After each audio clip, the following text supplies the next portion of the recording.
Hello viewers, welcome to our channel. నేను మీ చరణ్ పరిమి. మాజీ speaker Tammineni fake సర్టిఫికెట్లతోటి ఆయన లా చదివాడా? సో ఫేక్ సర్టిఫికెట్లు పెట్టి ఆయన ఒక స్కామ్ లాగా చేసినట్టు కనిపిస్తుంది. ఎందుకంటే ఫేక్ సర్టిఫికెట్లు పెట్టడం కూడా అతిపెద్ద నేరం. సో చాలా పెద్ద శిక్షలు ఉంటాయి దీనికి. మరి ఆయన ఏ విధంగా ఫేక్ సర్టిఫికెట్లు పెట్టాడు? సో ఆయన పొలిటికల్ అఫిడవిట్లో కూడా, ఆయన ఏదైతే ఎలక్షన్లో పోటీ చేసినప్పుడు అఫిడవిట్లో కూడా ఆయన ఏం పెట్టాడు, సో చివరికి అక్కడ ఏం గ్యాంబ్లింగ్ జరిగింది, ఇవన్నీ ఇప్పుడు బయటకు వచ్చాయన్నమాట. సో ఆయన మీద పెద్దగా ఆయన మెడకేదో చుట్టుకోబోతుంది అన్నట్టుగా కనిపిస్తుంది.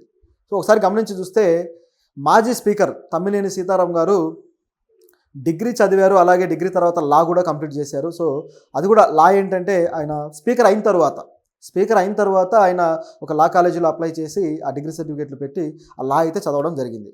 అయితే ఇక్కడ ఒక వ్యక్తికి ఒక డౌట్ వచ్చిందనమాట, అసలు ఈయన నిజంగా డిగ్రీ కంప్లీట్ చేశాడా అని. మరి ఆయనకి ఎందుకు ఆ డౌట్ వచ్చిందో కానీ, ఆ డౌట్ రావడంతో ఏం చేశాడంటే ఆయన ఆర్టీఐ పిటిషన్ వేశాడు. సో ఆ వ్యక్తి తెలంగాణ టీడీపీ నేత నర్సిరెడ్డి. సో ఆయన ఏం చేశాడంటే, ఆర్టీఐ ద్వారా ఈయన ఎడ్యుకేషన్ వివరాలన్నీ రాబట్టాలని ప్రయత్నించి ఒక పిటిషన్ వేస్తే ఆ ఎడ్యుకేషన్ వివరాలన్నీ ఈయన చేతికి వచ్చాయి.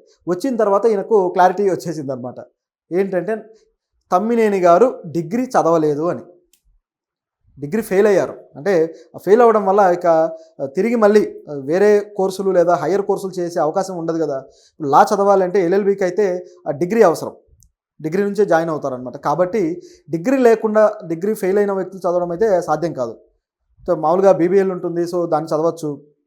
అంటే 5 years కోర్సు, ఇంటర్మీడియట్ తర్వాత చదువుతారు. సో అది చదవచ్చు, కానీ ఎల్ఎల్బికి అయితే అవకాశం ఉండదు. సో దానివల్ల మరి ఎలా చదివాడు ఈయన, మరి ఈయన ఫేక్ సర్టిఫికేట్ పెట్టాడనే డౌట్ తోటి వేస్తే మొత్తం ఏదైతే Nagar Kurnool study circle information దగ్గర నుంచి యూనివర్సిటీ చదువు వరకు కూడా ఆయనకు సంబంధించిన అన్నీ కూడా డీటెయిల్స్ వచ్చాయి ఈయన దగ్గరికి. వచ్చిన తర్వాత వాటన్నిటిని పరిశీలించి చూసినప్పుడు డిగ్రీ అయితే ఈయన ఫెయిల్ అయ్యి ఉన్నాడు, సో ఈయన చదివే అవకాశం అయితే లేదు అని చెప్పేసి క్లారిటీ ఇచ్చాడనమాట. సో ఇది ఇప్పుడు బయటకు వచ్చేసింది. బయటికి రావడంతో ఆయన మీద పెద్ద దుమారం రేగిందనమాట. అయితే మరి పొలిటికల్ అఫిడవిట్లో ఏం పెట్టాడు, ఎలక్షన్ నామినేషన్స్ టైంలో ఏం పెట్టాడనేది చూస్తే అక్కడ మాత్రం ఈయన ముందే తెలివిగా ఆలోచించి డిగ్రీ చదవలేదు అని పెట్టాడట. సో అక్కడ మళ్ళీ, ఎందుకంటే అఫిడవిట్లో ఉన్నాయన్నీ కూడా మళ్ళీ సోషల్ మీడియాలోకి వచ్చేస్తాయి, అలాగే పబ్లిక్ డొమైన్లోకి వచ్చేస్తాయి. సో పబ్లిక్ డొమైన్లో ఉన్నాయి అంటే ప్రజలందరికీ తెలుస్తుంది కాబట్టి ఎందుకు వచ్చిన తలనొప్పి అని ఆయన ముందే ఆలోచించేసి డిగ్రీని మెన్షన్ చేయలేదు అసలు. సో దాంతో ఓన్లీ ఇంటర్మీడియట్ చదివాడు అన్నట్టుగా వెళ్ళిపోయిందనమాట. అయితే ఆ తర్వాత ఇక బయట మాత్రం ఆయన జాయిన్ అయిన తర్వాత డిగ్రీ సర్టిఫికేట్ ఎక్కడి నుంచో తెచ్చుకున్నాడు, ఫేక్ సర్టిఫికేట్ పెట్టాడు. ఒక ఫేక్ సర్టిఫికేట్ వేరే వ్యక్తుల ద్వారా ఆయన సంపాదించి దాన్ని తెచ్చి ఇక్కడ అప్లై చేశాడు అనేది క్లియర్గా తెలిసిపోయింది. సో ఈ ఫేక్ సర్టిఫికేట్ ఆయనకి ఎవరు ఇచ్చారనేది మరో క్వశ్చన్ బయలుదేరింది. ఎందుకంటే ఫేక్ సర్టిఫికేట్ స్కామ్ అనేది చాలా పెద్ద స్కామ్. సో దాంట్లో పోలీసులు అరెస్ట్ చేసి దాదాపు 3 నుంచి 7 సంవత్సరాలు జైల్లో కూడా పెట్టే అవకాశం ఉంటుంది, అంత పెద్ద స్కామ్ అది. సో ఈ ఫేక్ సర్టిఫికేట్లు ఇచ్చిన వాళ్ళు ఎవరు, ఇంత బాగా సర్టిఫికేట్ డిగ్రీ ఒరిజినల్ సర్టిఫికేట్ లాగా చేయగలిగారు అంటే వీళ్ళకుండే అనుభవం ఏంటి, వీళ్ళు ఇంకా ఎంతమందికి ఈ విధంగా చేసి ఉండొచ్చు, ఇది పెద్ద ముఠా ఉండుంటుంది కదా అనే డౌట్ అయితే మనకు వస్తుంది. అంత ఈజీ కాదు కదా ఒక సర్టిఫికేట్ సేమ్ ఒరిజినల్ లాగా తయారు చేయడం, దానికి ఎక్స్పర్ట్స్ కావాలి. సో దాంట్లో కూడా ఒక ప్రొఫెషనల్ స్కిల్ ఉన్న వాళ్ళే చేయగలుగుతారు. సో అంత స్కిల్ ఉన్న వ్యక్తి ఇలాంటివి ఎన్నో చేసి ఉంటాడు కదా, అలాంటి వ్యక్తులే ఈయనకు దొరుకుంటారు కదా అనే డౌట్ అయితే వస్తుంది. సో ఆల్రెడీ ఫేక్ సర్టిఫికేట్లు చేస్తున్న దందా దగ్గరికి వెళ్ళి ఈయన సంపాదించి తెచ్చాడంటే క్రిమినల్స్ని ఎంత ఎంకరేజ్ చేయడం అని చెప్పాలి, అది కూడా స్పీకర్ స్థాయిలో ఉండి. ఇది అత్యంత దుర్మార్గమైన పని. ఈయన చేసింది ఒక నేరం అయితే అలాంటి క్రిమినల్స్ని ఎంకరేజ్ చేయడం ఇంకొక నేరం. సో వాళ్ళకు ఒక అండదండలు ఇచ్చినట్టే, వాళ్ళ దందాకి ఎవరు అడ్డు వెళ్లకుండా పోలీసులు కానీ లేకపోతే వేరే వ్యక్తులు కానీ ఎటువంటి డిస్టర్బెన్స్ చేయకుండా ఈయన ఒక భరోసా ఇచ్చినట్టే. ఎందుకంటే ఈయన లైఫ్కి ఉపయోగించే అతిపెద్ద ఒక ముఖ్యమైన సర్టిఫికేట్ ఈయన చేతిలో పెట్టారు. ఒక సర్టిఫికేట్ అంటే ఒక లైఫ్, 20 సంవత్సరాల కృషి, ఒక డిగ్రీ సర్టిఫికేట్. సో అటువంటి కృషిని అటువంటి ఏదైతే ఒక ఎక్నాలెడ్జ్మెంట్ అనేది వాళ్ళు ఆయనకి ఇచ్చారు. సో అంటే ఆయన లైఫ్కి సంబంధించిన విషయాన్ని ఇంత ఈజీగా ఇంత స్కామ్ రూపంలో చేయగలిగాడంటే ఇది చాలా పెద్ద విషయం. అయితే ఆయన లా ఎందుకు చదవాలనుకున్నాడు, సో ఆయన ఇంకేమన్నా ఎక్స్ట్రా ఏమన్నా చేయదలుచుకున్నాడా అనేది ఇక తర్వాత చర్చ. కానీ ఇక్కడైతే మాత్రం గట్టిగా బుక్ అయ్యాడు. ఇప్పుడు మరి ఆయన లా సర్టిఫికేట్ చెల్లుతుందా లేదనే మరో ప్రశ్న వచ్చింది. ఫేక్ సర్టిఫికేట్ పెట్టి చదివినప్పుడు మరి ఆ సర్టిఫికేట్ కూడా చెల్లే అవకాశం అయితే లేదు, ఎందుకంటే ముందు డిస్క్వాలిఫై అయిపోతాడనమాట. సో కాబట్టి ఆ సర్టిఫికేట్ కూడా డిస్క్వాలిఫై చేసేస్తారు. సో ఇది ఈయన పరిస్థితి. ఇప్పుడు ఈయన మీద మరి నర్సిరెడ్డి గారు కోర్టుకు వెళ్ళి కేసు వేస్తారా, పోలీస్ స్టేషన్లో కేసు పెడతారా, లేకపోతే ఈయన అరెస్ట్ చేయడానికి ఏమైనా చర్యలు తీసుకునేలా ప్రయత్నిస్తారా అనేది చూడాలి. ఎందుకంటే టీడీపీ, నిజానికి తెలంగాణలో టీడీపీ ఇప్పుడు అంత బలంగా ఏమీ లేదు. అయితే తెలంగాణ గవర్నమెంట్ టీడీపీకి సపోర్ట్ అయితే ఉండుండొచ్చు, కాంగ్రెస్ ప్రభుత్వం ముఖ్యంగా రేవంత్ రెడ్డి గారి వాళ్ళకున్న అనుబంధం వల్ల. సో దీన్ని బేస్ చేసుకొని మరి ఈయన మీద ఏమైనా కోర్టుకి వెళ్ళే అవకాశం ఉందా అనే డౌట్ అయితే వస్తుంది. సో ఆయన వెళ్ళకపోవచ్చు, ఎందుకంటే దీన్ని ఇంకా ఇంతకంటే పెద్దగా లాగితే మళ్ళీ వాళ్ళకే ప్రాబ్లం వచ్చే అవకాశం కూడా లేకపోలేదు. మరి ఏం జరుగుతుందో చూడాలి. బహుశా ఎలక్షన్ టైంకి దీన్ని ఏమైనా బయటకు తీస్తారేమో, ఎందుకంటే మళ్ళీ ఎలక్షన్ టైంలో ఆయన యాక్టివ్ అవుతాడు కాబట్టి అప్పుడు దీన్ని ఒక అస్త్రంగా ఉపయోగించడానికి ఇప్పుడే దానికంటూ ఒక సరంజామా సెట్ చేసుకున్నట్టుగా కనిపిస్తుంది. ఇదంతా ఒక ఎత్తు అయితే, ఇక ఈ ఫేక్ సర్టిఫికెట్ల దందా మీద మరి ఏం చర్య తీసుకోబోతున్నారు అనేది అయితే మరో ప్రశ్న ఉంది.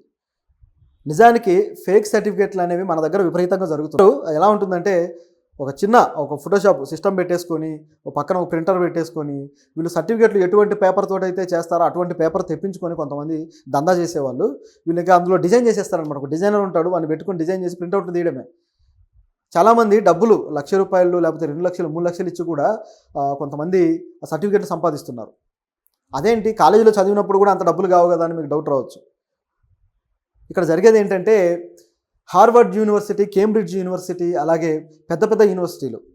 సో ఇలాంటి పెద్ద పెద్ద యూనివర్సిటీల నుంచి మీకు ఎడ్యుకేషన్ సర్టిఫికేట్లు వస్తాయి, మీరు అందులో చదువుతారు లేదా మీరు అందులో జాయిన్ అయ్యి అక్కడ నుంచి మీకు సర్టిఫికేట్ వస్తుందని చెప్పి మభ్యపెట్టి వాళ్ళ నుంచి డబ్బులు వసూలు చేస్తారు. ఆ తర్వాత వీళ్ళే ఆ హార్వర్డ్ యూనివర్సిటీ సర్టిఫికేట్లు అవి నకళ్ళు తెచ్చుకొని, లేదా ఆన్లైన్లో కూడా ఉంటాయి అవి కొన్ని, సో అవి కాపీ కొట్టేసి వీళ్ళు డిజైన్ చేసేస్తారు. సిస్టంలో డిజైన్ చేసి వీళ్ళ పేరు మీద ప్రింట్అవుట్లు తీసేసి హార్వర్డ్ నుంచి వచ్చేసింది, ఇక మీరు హార్వర్డ్ డిగ్రీ హోల్డర్ అని చెప్పేసి అవతల వ్యక్తులకు ఇస్తారనమాట. సో ఇంత స్కామ్ జరుగుతుంది. అంటే సర్టిఫికేట్ తీసుకునే వాడికి కూడా వాడు చదువుతున్నానని అనుకుంటాడు, అంటే డిస్టెన్స్లో హార్వర్డ్లో చదువుతున్నానని వాడు ఫీల్ అవుతాడు, అంత ఈజీగా సీట్ వచ్చేసినట్టుగా. సో ఇలాంటి స్కాములు చేస్తూ కొంతమంది మధ్యవర్తులు, బ్రోకర్స్ ఉన్నారనమాట. అవతల వాడికి ఏమో నువ్వు హార్వర్డ్లో చదువుతున్నావు అని చెప్తాడు, వీడు మాత్రం ఫేక్ సర్టిఫికేట్ డిజైన్ చేసి బయటికి తెస్తాడు, ఇది వాడికి ఇస్తాడు. అది పట్టుకొని వాళ్ళు ఎక్కడికి వెళ్ళినా ఎక్కడ జాబ్ దొరకదు వాళ్ళకి. వాళ్ళు ఎక్కడికి వెళ్ళినా సరే, అంటే చూస్తే నమ్మేవాడు నమ్ముతాడేమో, హార్వర్డ్లో చదివాడని నమ్ముతాడేమో, కానీ వాడు ఒక 10 నిమిషాలు మాట్లాడితే తెలిసిపోద్ది వాళ్ళ నాలెడ్జ్ ఏంటనేది. అదేవిధంగా దాని నంబర్లు కావచ్చు, ఇవన్నీ కూడా ఆన్లైన్లో కొట్టినా తెలుస్తాయి. సో మొత్తానికైతే ఆ ఫేక్ సర్టిఫికేట్ అని కనిపెట్టే టెక్నాలజీ కూడా మన దగ్గర ఉంది, ఇప్పుడు ఈజీగా కనిపెట్టేయచ్చు. కొన్నిసార్లు కాలేజీలు కూడా ఏం చేస్తాయంటే ఫేక్ సర్టిఫికేట్ వచ్చింది అన్నప్పుడు వాటిని గుర్తించి ఇమీడియట్గా వీళ్ళు పోలీసులకు ఇన్ఫామ్ చేస్తారు, ఇలా ఫేక్ సర్టిఫికేట్ వచ్చింది అని. వెరిఫికేషన్లో తేలితే పోలీసులు వచ్చేసి వాళ్ళని అరెస్ట్ చేయడానికి కూడా అవకాశం ఉంటుంది. సో ఇంత జరుగుతూ ఉంటుంది. సో అయినా సరే ఇలాంటి దందా జరుగుతూ ఉందంటే కొంతమంది తమ స్వలాభం కోసం చేస్తున్న దుర్మార్గం అయితే, కొంతమంది మాత్రం ఇలాంటి సర్టిఫికేట్లు చూపించుకొని పెద్ద పెద్ద ఆపర్చునిటీస్ కొడుతున్న వాళ్ళు కూడా ఉన్నారు. కార్పొరేట్ సెక్టార్లో సర్టిఫికేట్ల కన్నా కూడా స్కిల్స్కే విలువ ఎక్కువ. కొద్దిగా ఇంగ్లీష్ మాట్లాడితే ఇంకా వీడు కుమ్మేస్తాడని ఫీల్ అయిపోతారు వాళ్ళు. మనకు సేయింగ్ ఉంది, English is not a knowledge, only language అని. అంటే అది ఇంగ్లీష్ రావడం అనేది నాలెడ్జ్ కాదు, అదొక లాంగ్వేజ్ అంతే. సో అది నేర్చుకున్నంత మాత్రాన గొప్ప మేధావని కాదు, అది అవసరమే. కానీ దాన్ని ఏదో మేధావితనంగా చూసే ఒక టైప్ ఆఫ్ ఇన్ఫీరియారిటీ ఉన్న ఒక లైఫ్ మన దగ్గర కంపెనీలో జాబులు కొట్టి ఆ కంపెనీలో సరిగ్గా పని చేయకుండా దివాలా తీయించే వాళ్ళు చాలామంది ఉన్నారు. సో ఫేక్ సర్టిఫికెట్ దందా అంత డేంజర్ అయింది కాబట్టి దీని మీద చర్యలు తీసుకోవాలి. సో మరి నర్సిరెడ్డి గారు కనీసం ఆ దందా మీద కేసు వేసినా బాగానే ఉంటుంది, ఎందుకంటే తమ్మిరెడ్డి గారితో ఒక రాజకీయపరమైన లడాయి గొడవ. సో అది మీరు ఎలాగో పడండి, కానీ ఒక స్కామ్ బయటకు వచ్చింది కాబట్టి దీని మీద చర్య తీసుకోవడానికి మూవ్ అయితే ఇంకా బాగుంటుంది.